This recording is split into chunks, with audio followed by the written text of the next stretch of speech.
Bonjour, vidéo T005E sur quoi acheter en 24-36. Alors là, nous sommes en 2020. Je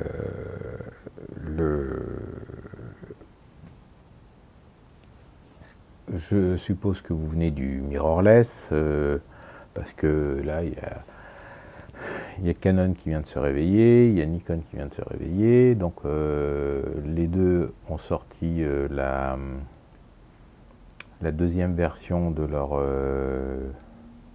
Enfin, Nikon a sorti Z6, Z7, Z50, et je crois Z5.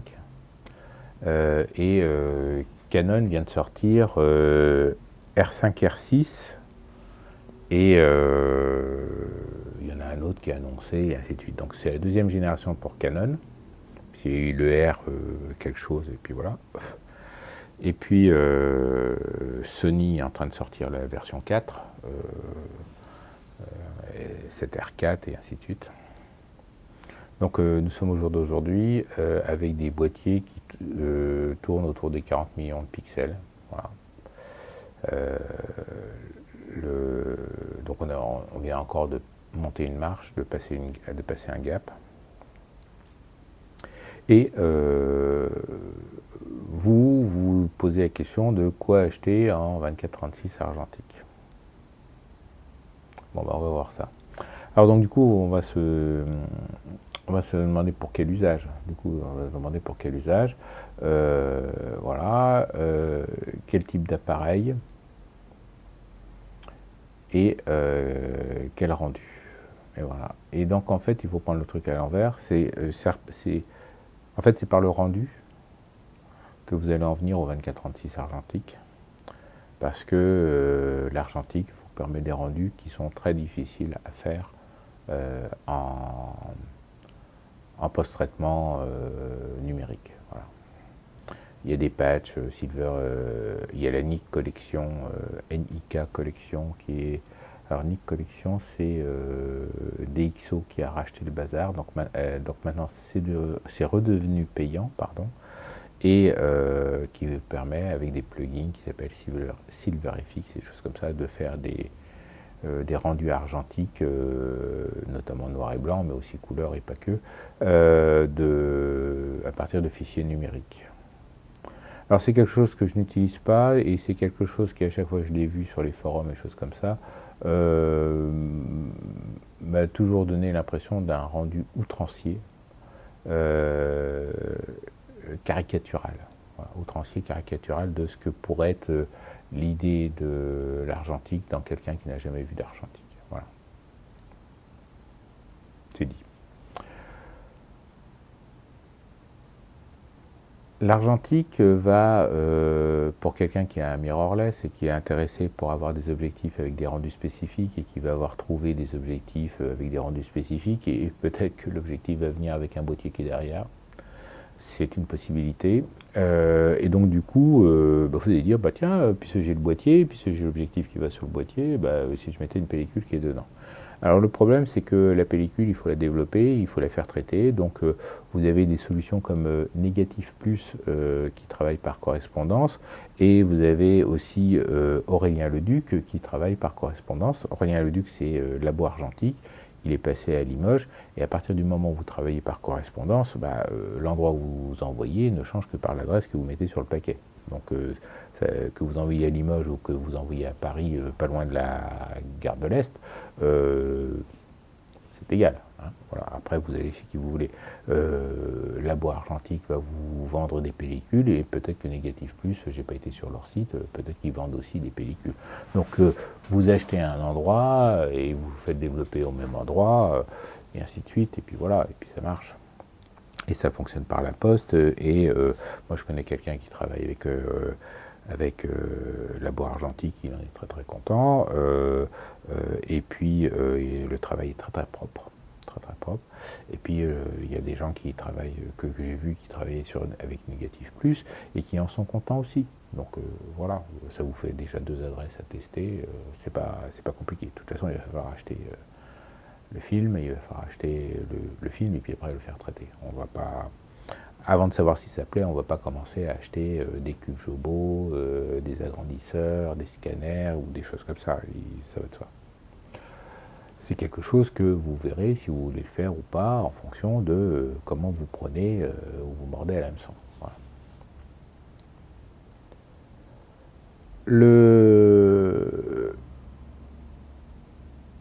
Et donc, ce 24-36 argentique, il va falloir qu'il s'insère dans un système photographique que vous possédez déjà peut-être. Alors bien sûr, la première source d'approvisionnement, c'est les placards familiaux. Votre père, il a peut-être eu un 24-36 argentique qui traîne quelque part, votre père ou votre grand-père. Voilà. Moi, mon grand-père, il avait eu des chambres 9-12 et il faisait des photos sur plaque de verre, mais moi, j'ai 52 ans maintenant. Voilà, donc ça décale dans le temps. Vous avez peut-être 18 ans à peine, et parce qu'en dessous, ben non, il faut aller sur YouTube Kid, hein, voilà. Et votre grand-père, il pourrait avoir mon âge. Voilà. Mais moi, j'avais déjà eu des appareils photo 24-36. Bon, ça c'est la première source d'approvisionnement. Et donc si on vous donne quelque chose, vous dites merci, et puis vous prenez, puis après vous allez voir sur internet ce que vous pouvez en faire. D'abord vous faites expliquer comment ça fonctionne par celui qui vous le donne, ça lui fera plaisir. Et puis et vous regardez comment vous pouvez le faire fonctionner, l'utiliser, et voir l'insérer dans votre chaîne graphique de votre mirrorless, par exemple, ou du réflexe numérique que vous avez déjà depuis quelques années. Et donc, une fois que vous avez fait ça, va se poser le problème du film. Voilà. Donc, j'ai fait une vidéo sur comment choisir un film en fonction des sites marchands et en fonction enfin voilà, d'un point de vue philosophique et d'un point de vue site marchand, et il y a Flickr. Voilà. Vous voyez se trouver tel film, tiens, ce film-là il est pas cher, bon, c'est du FOMA 100. Voilà. Vous allez sur Flickr, vous tapez FOMA 100, et puis vous regardez les photos de gens qui ont fait du photo FOMA 100 et qui sont fiers pour l'avoir marqué dans les tags et que ce soit sélectionnable par le moteur de recherche. Voilà. Et puis vous allez voir si le FOMA 100 vous plaît ou pas. Et vous pouvez faire ça avec tout un tas de noms de pellicules. Toutes les pellicules que vous allez trouver chez les sites marchands comme Labo Argentique, MX2, ou un truc comme ça, ou NX2, je ne sais plus, enfin voilà. Ce sont des boutiques qui vendent par correspondance. Ce sont des boutiques. Ça, c'est pour l'aspect film. Après, il y a l'aspect, quand vous voulez acheter quelque chose, parce que vous n'avez rien trouvé, et ainsi de suite, vous allez venir par les objectifs. Voilà. Ce sont les objectifs qui vont vous guider vers une marque ou une autre. Parce que vous voulez un objectif qui a un certain rendu.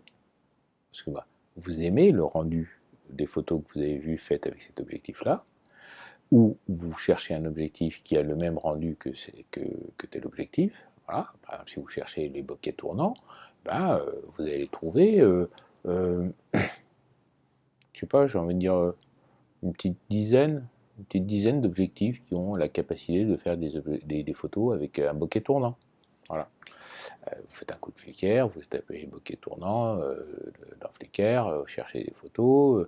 Une fois que vous avez trouvé les photos, vous regardez les tags, et puis après vous faites des recherches en fonction de ces tags-là pour voir, parce que les gens vont marquer bokeh tournant et puis le nom de l'objectif, et puis après vous faites la recherche par le nom de l'objectif, et puis vous regardez dans quel groupe ils sont, parce que après les gens postent dans des groupes sans mettre des tags, forcément, alors qu'ils utilisent l'objectif qui fait le bokeh tournant, et ainsi de suite.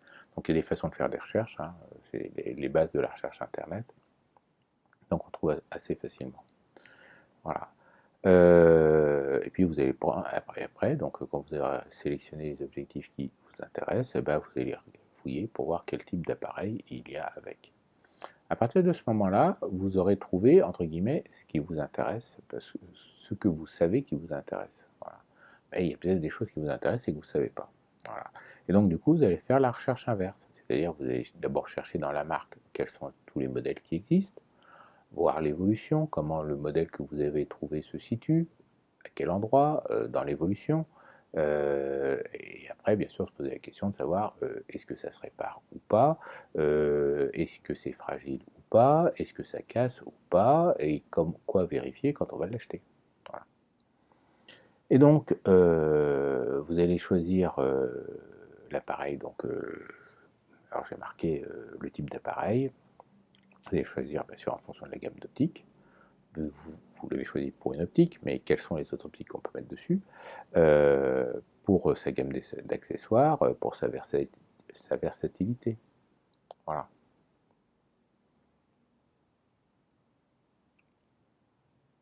Après, vous avez choisi un objectif pour un usage, donc il faut voir quels sont les usages que vous voulez faire avec cet appareil, avec ce système, parce que c'est un nouveau système, c'est une nouvelle chaîne graphique. Voilà. Est-ce que vous voulez faire du portrait, du paysage, de la photo de rue, de la photo scientifique entre guillemets, de la photo de sport, voilà. Et donc, et quels sont vos intérêts, quels sont vos centres d'intérêt dans les autres, avec votre appareil photo principal, avec votre mirrorless ou votre réflexe numérique. Voilà. Le 24-36, si vous venez d'un format APS-C, bah, ça va vous permettre de découvrir entre guillemets le format full frame, le format FX. Voilà. Ça peut être une occasion de tester, valider, voir si ça vaut le coup de passer en numérique plein format. Voilà. Ou pas. Voilà. Il y a quand même deux marques qui ont fait le.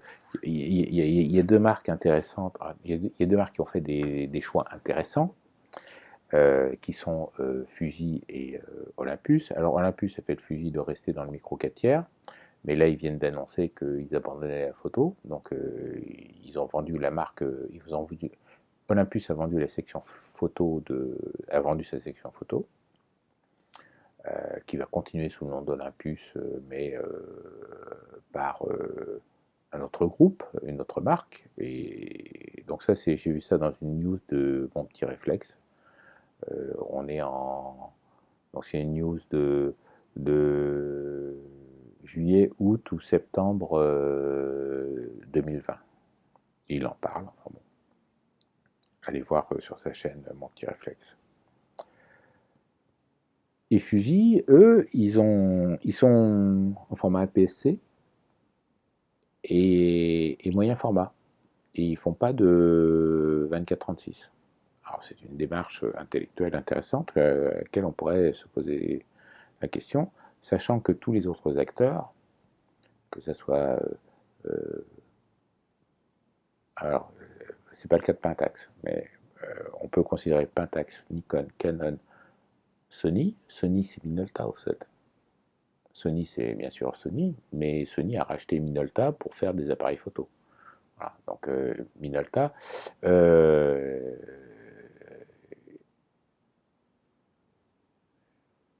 à part Pentax, il ne faisait que du 24-36 avant.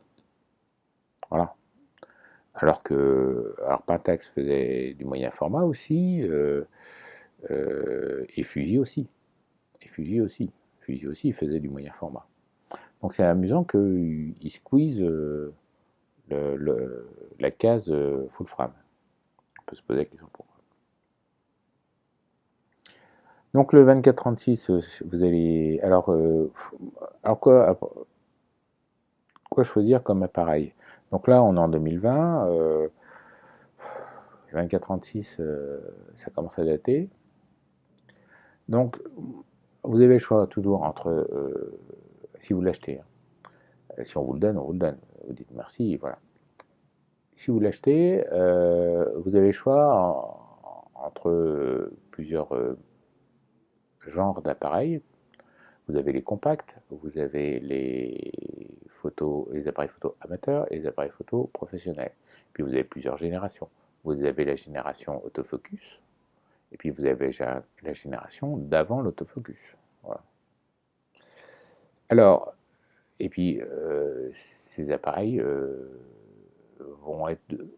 peuvent être classés dans deux autres façons, qui sont les appareils photo mécaniques ou les appareils photo électroniques, dont le fonctionnement repose sur une pile. Voilà. Donc vous avez deux fonctions dans un appareil photo. Vous avez la fonction de mesure d'exposition, qui est, elle, est quasiment toujours électrique, et donc qui fonctionne avec une pile. Mais vous avez la fonction prise de vue, euh, obturateur, avance de film, fermeture du diaphragme, système de mise au point, qui peut être totalement mécanique. Et donc vous allez avoir des boîtiers de ce genre-là. Ce sont des pièces d'horlogerie. Euh,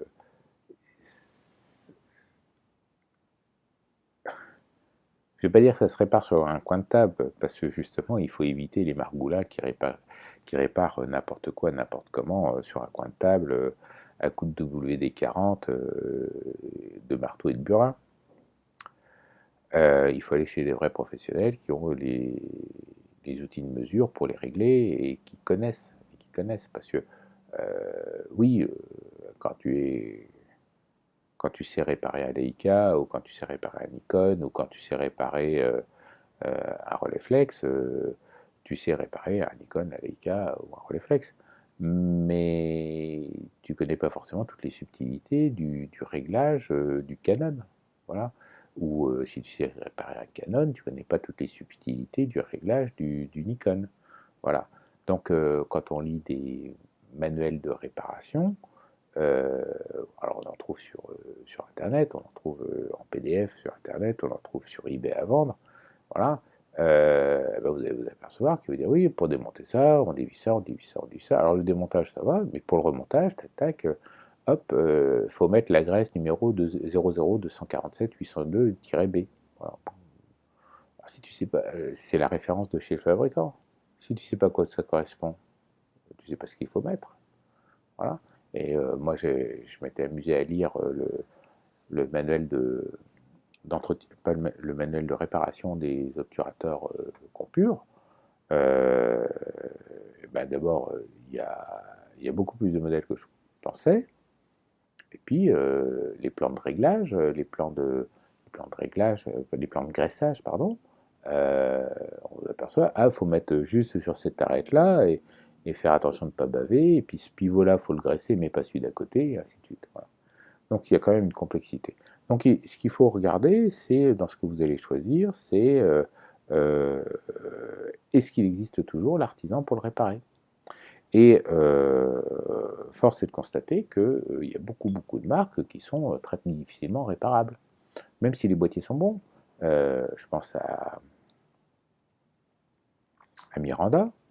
Miranda, qui est une entreprise qui a fermé dans les années 77-78, quelque chose comme ça, faisait des boîtiers qui marchaient, qui sur le papier et qui en réel valaient un Nicormat, était aussi intéressant qu'un Nikon ou qu'un Nicormat de l'époque. Mais ils ont quand même fait faillite. Voilà. Pour faire réparer un Miranda, je ne sais pas où aller, moi. Vous voyez. Et c'est pareil pour certains modèles. Et les modèles qui sont plus facilement réparables, ce sont les modèles professionnels. Parce que les modèles professionnels, ils coûtaient suffisamment cher pour qu'il y ait des gens, des officines qui les réparent, des indépendants qui les réparent. Et donc il y a des stocks de pièces par-ci par-là, et il y a des gens qui ont le savoir-faire pour le réparer. Il va de soi que si vous prenez un Nikon qui a plus de 10 ans et que vous l'envoyez au service après-vente de chez Nikon, et ben même Nikon dit plus de 10 ans, on ne touche pas. Parce qu'on n'est pas légalement obligé de les toucher. Donc, comme on n'est pas obligé de les toucher, ben, on ne va pas les réparer parce que en 10 ans, il y a certaines fonctions, il y a certaines pièces d'un modèle où on n'a pas fait assez de stock par rapport à la panne potentielle qui pouvait déclencher, et puis au bout de 10 ans, il n'y a plus la pièce. Il n'y a plus la pièce, voilà. Donc du coup, voilà. Mais c'est pas pour tous les modèles, c'est pas pour toutes les fonctions, et ainsi de suite. Et puis notamment pour tout ce qui sont ces pièces d'horlogerie,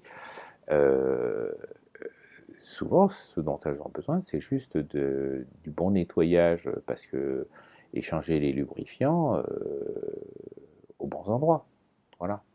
Donc c'est pour ça qu'il faut aller voir des gens qui ont un savoir-faire, voilà, et ben ces gens-là,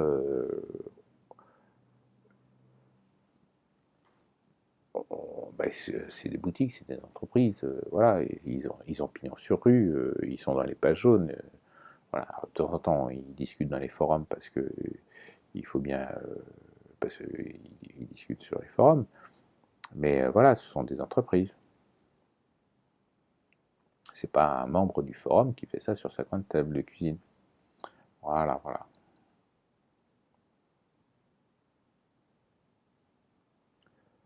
Pour ce qui est de l'air autofocus.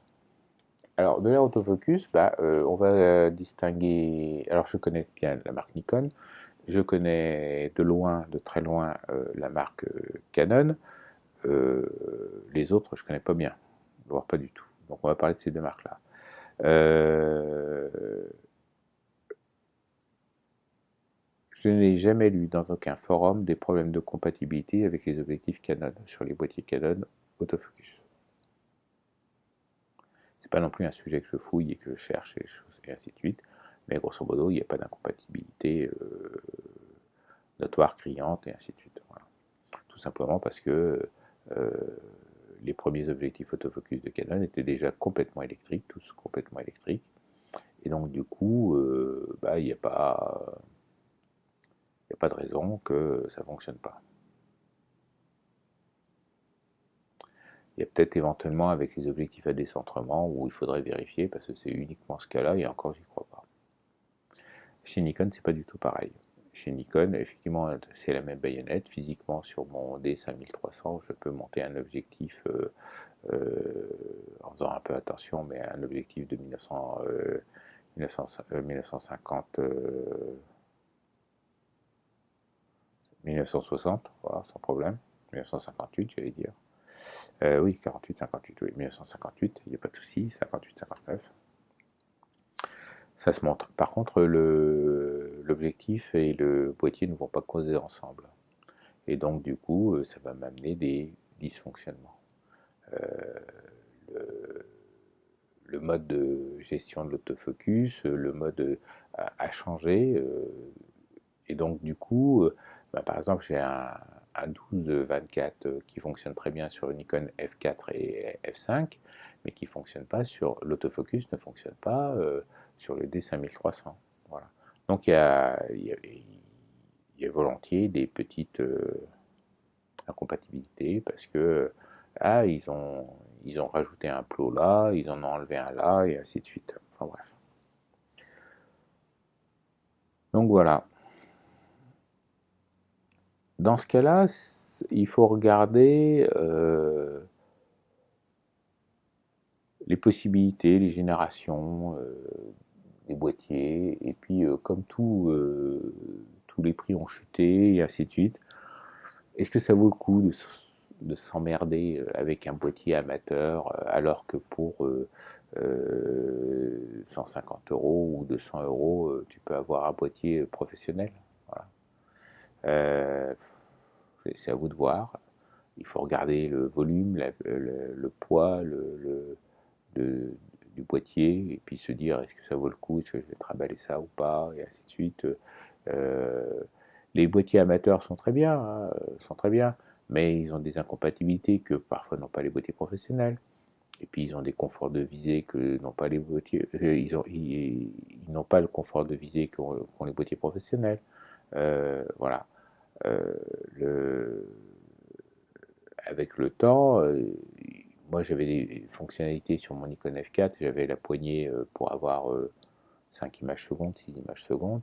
Et puis là, quand je suis passé au Leica, quand je suis passé au numérique, bah, je me suis acheté la poignée qui permet d'avoir 2 images secondes ou 3 images secondes, parce que quand j'utilise le Nikon F4 maintenant, c'est pas pour faire ce que je faisais il y a 15 ans avec, oui, il y a 15 ans avec, tiens, quand je faisais des photos de meeting aérien ou des choses comme ça. Voilà. Puis de toute façon, le meeting aérien, je vous dis, on est en vue par vue, on n'est pas en rafale. Donc, et ce sont des boîtiers qui vont être pas forcément simples à trouver dans les configurations entre guillemets de base. On va souvent les trouver avec au contraire le booster, le moteur et ainsi de suite, alors que le 2436 que vous allez faire va peut-être ne pas avoir besoin de ces accessoires-là. Voilà. J'ai fait des vidéos sur les Nikon. Alors j'ai toujours pas fait les vidéos sur le Canon parce que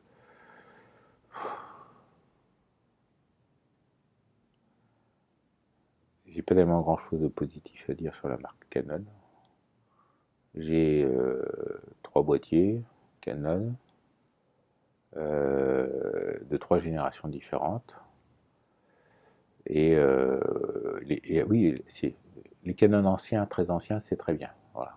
Mais les Canon récents, voilà, j'ai pas trouvé ça, ça m'a jamais tenté, ça m'a jamais fait rêver, et j'ai toujours trouvé des problèmes au niveau de. Bah, j'ai un Canon EOS RT avec le 80, avec le 50 ouvert à 1.8. Alors je sais plus si c'est le type 1 ou le type 2. Voilà, ben, il est moins bon que son équivalent chez Nikon. Bon, j'avais déjà des objectifs chez Nikon, des boîtiers Nikon. Ce boîtier-là, je l'avais acheté spécifiquement pour un usage. Euh, donc je n'ai pas racheté une collection d'objectifs en monture Canon pour utiliser sur ce boîtier-là, parce que si Canon n'est pas capable de fabriquer un 1.850 correct, qu'est-ce qui va en être des objectifs plus compliqués et plus chers? Et cette impression m'a été confortée dans la lecture de forums comme Galerie Photo, où quand on annonce la sortie d'un nouveau objectif Canon, on s'aperçoit que l'autre qui était censé être parfait, merveilleux, machin, ah oui, mais ah, il avait des distorsions en moustache, ah mais il était pas net dans les angles, ah mais, voilà. Et donc du coup, tu te dis, ah bon, et il avait un liseré rouge, il avait un liseré rouge. Je ne dis pas que Canon c'est de la merde, parce que j'en ai pas assez testé, j'en ai pas assez côtoyé. Euh, je dis que j'ai pas l'impression d'être bridé avec mes Nikon ou avec mes Leica par rapport à ce que pourrait m'offrir cette chose merveilleuse qui est Canon. Le problème, c'est que vous avez assez peu de gens qui ont la possibilité de tester plusieurs marques, plusieurs choses et ainsi de suite. Voilà. Donc, du coup, donner un avis sur quelque chose qu'on n'a pas est douteux, douteux.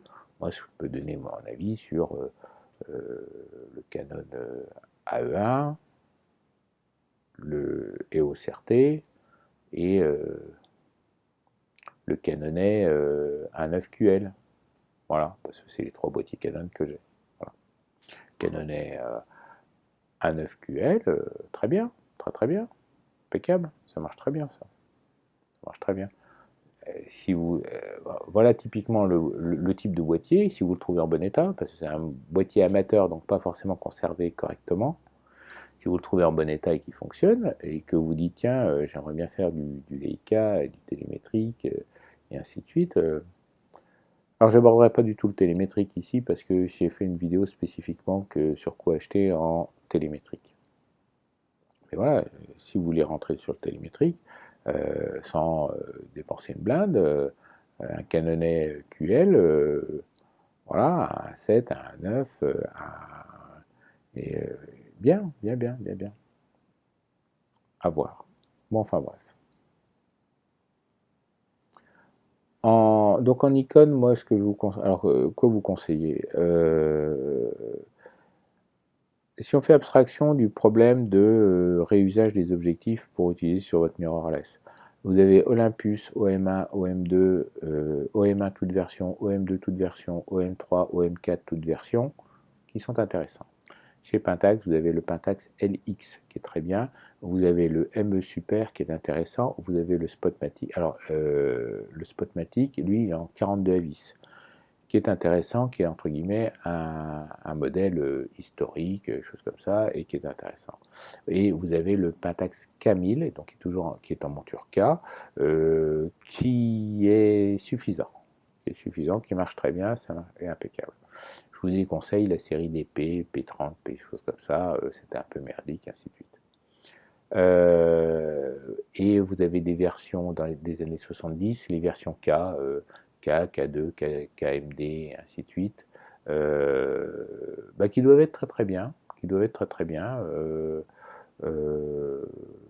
je les connais pas assez pour en dire du mal, et je les connais pas, mais ils ont une petite aura, voilà, mais ça commence à devenir plus des boîtiers de collection que, voilà, c'est comme les Nicormat. Les Nicormat chez Nikon, c'est très bien. Alors chez Nikon, les Nicormat, FT3, très bien. FT2, très bien.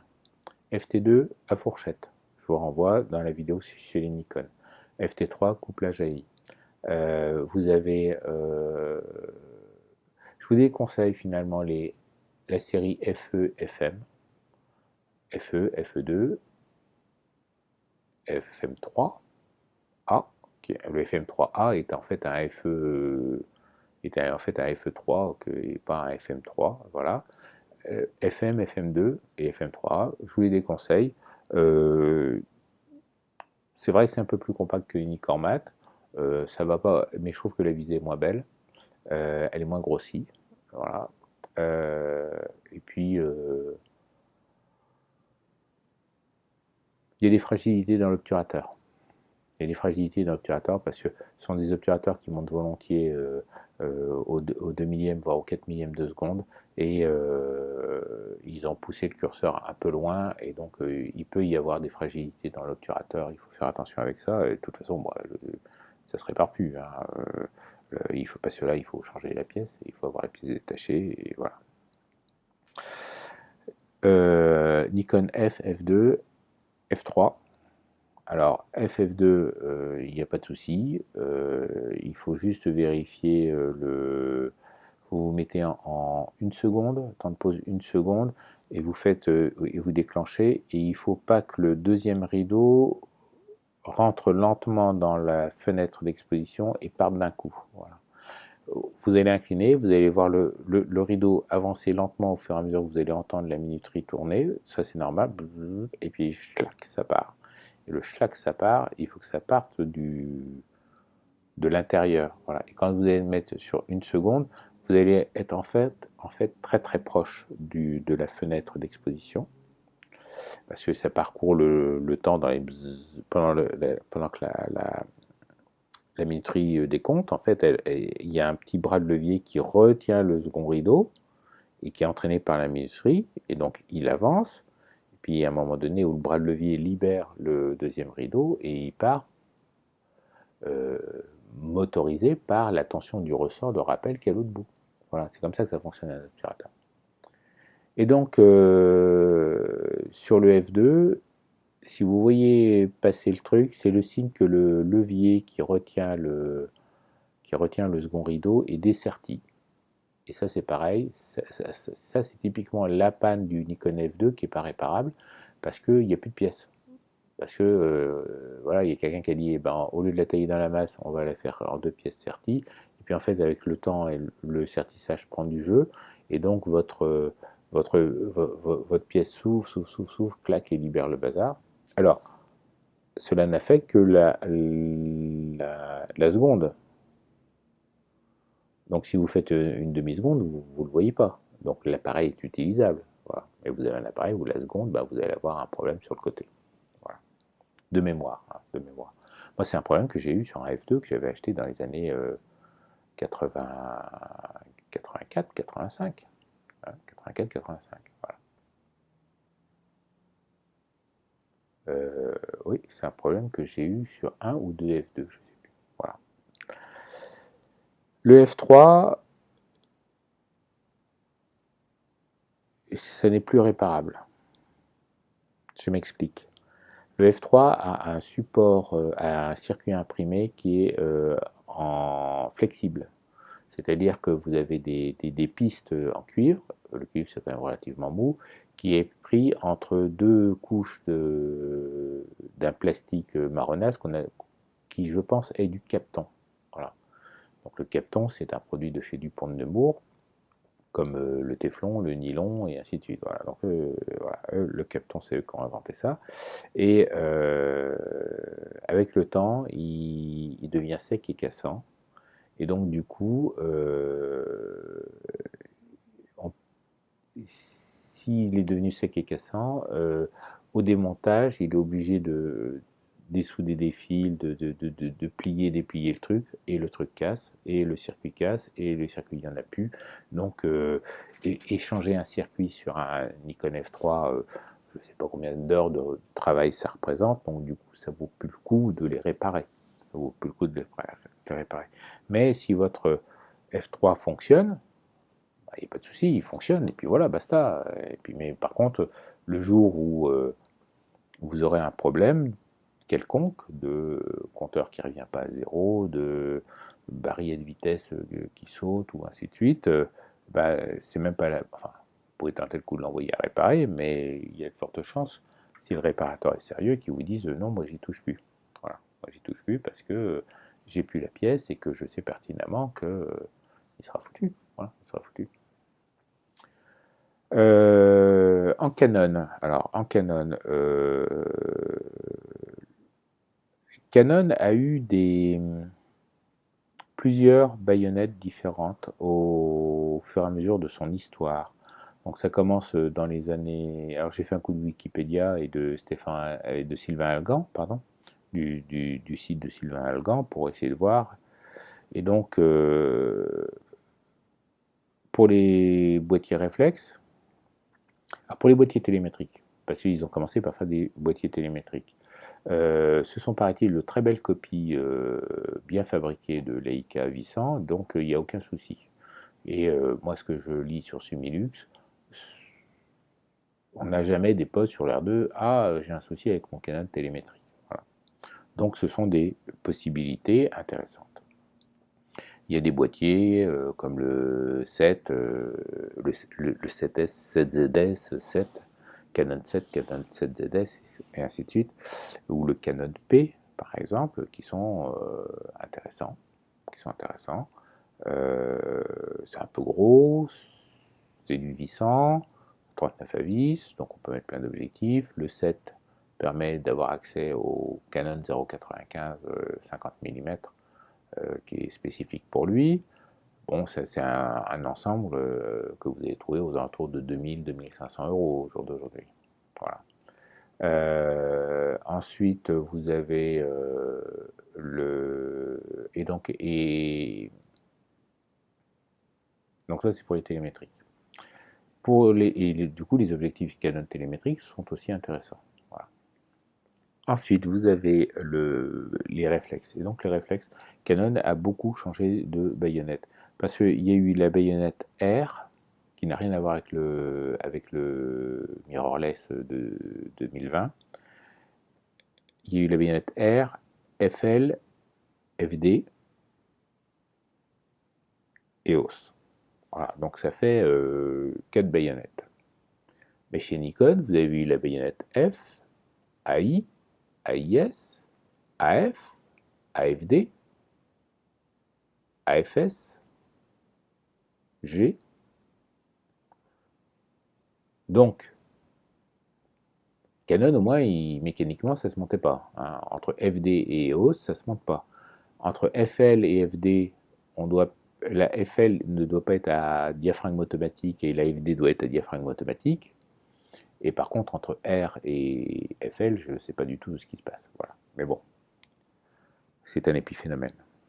Donc voilà, donc quand on dit Nikon n'a pas changé de baïonnette, c'est faux. Et quand on dit Canon a changé de baïonnette, finalement, entre FD et EOS, oui. Mais entre FL et FD, je ne crois pas. Je pense que c'était intercompatible. Mais je ne suis pas sûr. Et sinon, ça ne fait jamais qu'une fois de plus. Donc vous avez le FTB qui est en monture FD. Alors quand vous voyez le boîtier avec ou sans QL, le QL c'est pour le quick load. Voilà, bon, c'est pour le quick load. C'est un système qu'ils ont mis, qu'ils ont inventé, qu'ils ont fait perdurer. Voilà. J'ai pas d'avis ni positif ni négatif sur le système. Je sais ce que j'ai sur mon Canonnet. Ça fonctionne. Ouais, bon, ça fonctionne. Bah, c'est déjà ça. Voilà. Vous avez le A1, Canon A1 qui est un FD. Vous avez le AE1 programme.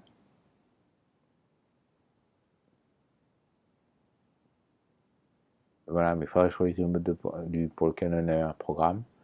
Et puis vous avez le T90. Voilà. Le T90 étant le dernier boîtier en Canon et en Canon FD, en Canon FD, et qui offre tous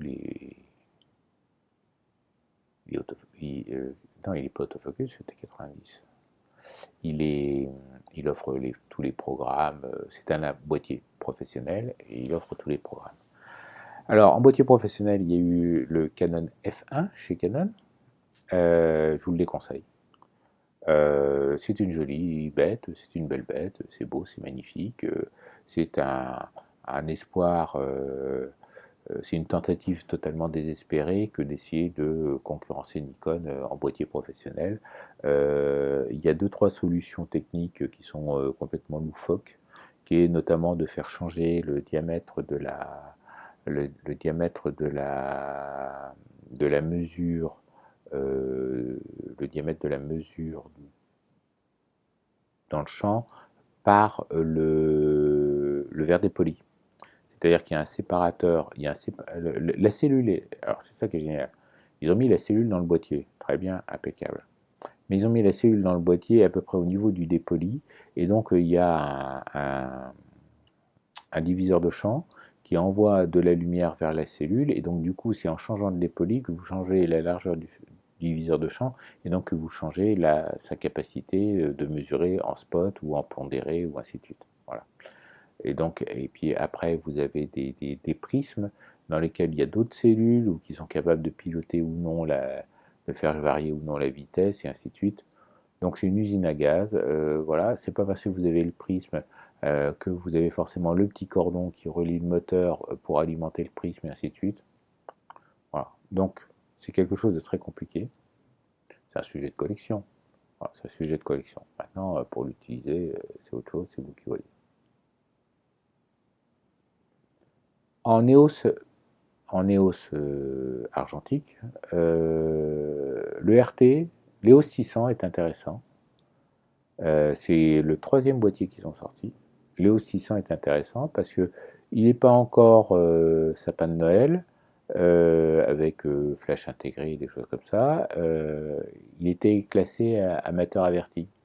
Et moi j'ai une version de cet EOS 600 qui est l'EOS RT qui a un miroir semi-transparent qui permet de garder la visée continue même quand vous vous déclenchez, puisque le miroir est fixe, hein, et donc il y a le diaphragme qui se ferme. Mais par exemple, quand vous faites de la photo au flash, et ben, vous voyez l'éclair partir, vous regardez, quand vous cadrez, vous regardez les yeux de votre motel, vous déclenchez l'éclair flash, le flash éclaire, et puis vous voyez tout de suite si elle a fermé les yeux, pas fermé les yeux. Donc c'est un aspect très intéressant de ce point de vue-là.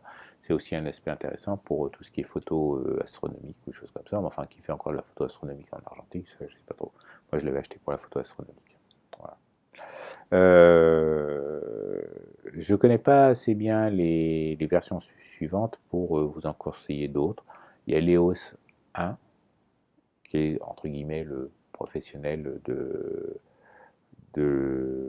la photo argentique autofocus chez Canon, qui qui a eu ses aficionados, qui est plutôt orienté photo de sport, photo de reportage que photo scientifique. Le prisme ne change pas, bien sûr, et puis les verres de visée doivent se changer, je pense. Oui, les verres de visée doivent se changer. Et par contre, il y a eu plusieurs versions. Il y a le 1, 1N, R, RS, enfin voilà, il y a eu au moins 4 ou 5, 4 ou 5 versions. Voilà. Minolta, on oublie. Il n'y a rien d'intéressant chez Minolta.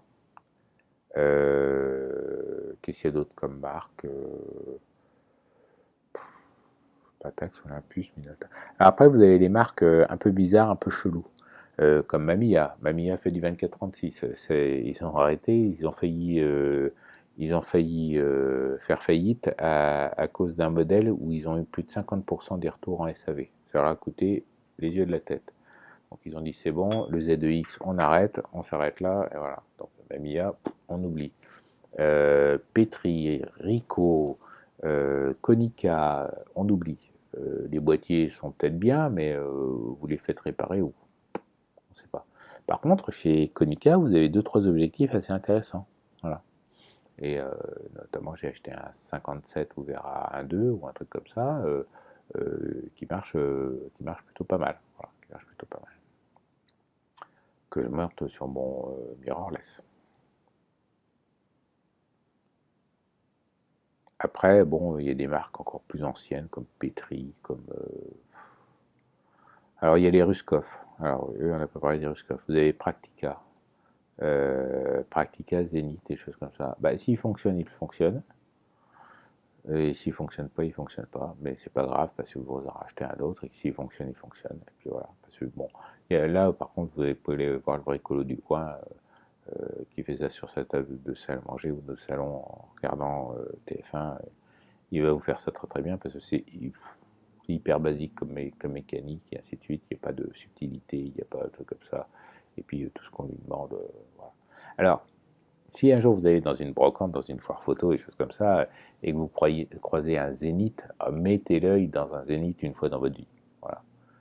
Zénith 11, Zénith 11, Zénith 12, Zénith E, Zénith TTL. Mettez une fois l'œil dedans avec un objectif, bien sûr. Voilà. Comme ça, vous verrez ce que c'est qu'une vraie visée versus le truc merdique que vous avez, et ainsi de suite. Voilà. C'est une expérience à faire au moins une fois dans sa vie. Voilà, voilà. Bon, bah, je vois mon compteur qui commence à s'affoler, j'ai plus trop de temps. Soyez éco hein, pour essayer de comprendre, optimiser. Avant d'acheter quelque chose, renseignez-vous sur où vous mettez les pieds d'un point de vue réparation, d'un point de vue SAV, et ainsi de suite. Voilà. Soyez éco hein, et puis faites des images. Au revoir.